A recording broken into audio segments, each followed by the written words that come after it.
जैसी करनी वैसी भरनी। पोते की मालिश करते हुए दादी की नज़र उसके खाली गले पर पड़ी तो वह गुस्से से चीख पड़ी, बहू, ओ बहू, कहाँ मर गई? अरे मुन्ने के गले की चेन कहाँ गई? आंगन में पड़े ढेर सारे जूठे बर्तनों को साफ करती बहू के हाथ रुक गए। उसने जल्दी से नल खोलकर हाथ धोया और फिर दौड़ी हुई आई। माँ जी, कल मुन्ने के हाथ में फंसकर चेन टूट गई थी। इसके पापा से सुनार के यहाँ भेजकर बनवा दूंगी। बड़ी आई बनवाने वाली। तेरी माँ से इतना भी नहीं हुआ कि कम से कम मुन्ने को तो कायदे की चीज देते। अरे उन कंगालों ने तुझे कुछ नहीं दिया। मेरे बेटे और मैंने तो अपने खोटे भाग्य पर संतोष कर लिया, पर ये मुन्ना बड़ा होकर ये भी उन भिखमंगों पर शर्मिंदा होगा। दे मुझे ये चेन, इसे बेचकर मैं दूसरी बनवा दूंगी। अपने मुन्ना राजा को बहू आंचल से खोलकर अपनी सास को चेन दे ही रही थी कि तभी दरवाजे पर जोर की दस्तक हुई।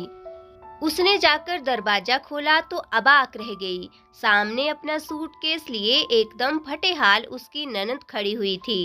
ननद ने भाभी को सामने देखा तो लिपट कर फपक पड़ी। भाभी, माँ ने सचिन के जन्म पर जो सामान भेजा है उसे खराब और सस्ता कहकर उन लोगों ने वापस कर दिया है और कहा है कि जब तक मैं बच्चे व उसके पापा के लिए सोने की मोटी चेन, घर के हर सदस्य के लिए 5 जोड़ी कपड़े, बच्चे का पालना आदि, सासू और ननद के लिए डायमंड की अंगूठी और 21 टोकरी फल अपनी माँ से लेकर ना आऊं, घर वापस ना लौटूं।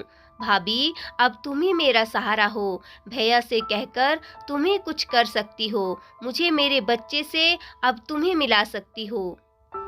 माँ से तो कुछ होने से रहा। अब ननद को वह सांत्वना दे ही रही थी कि तभी सासू माँ एकदम फट पड़ी। हरामजादे, लड़के वाले हैं या लुटेरे? अरे यहाँ कोई खजाना गड़ा है जो उन्हें लुटा दें। जितनी हैसियत होगी आदमी उतना ही तो करेगा। देखती हूँ तुझे वापस कैसे नहीं बुलाते। दहेज उत्पीड़न में फंसा न दिया तो मैं तेरी माँ नहीं। ननद को अंदर कमरे की तरफ ले जाते हुए वह सोच रही थी कि अपनी बेटी पर बात आई तो एक माँ के चेहरे पर चढ़ा सास का ये मुखौटा कितनी जल्दी उतर गया।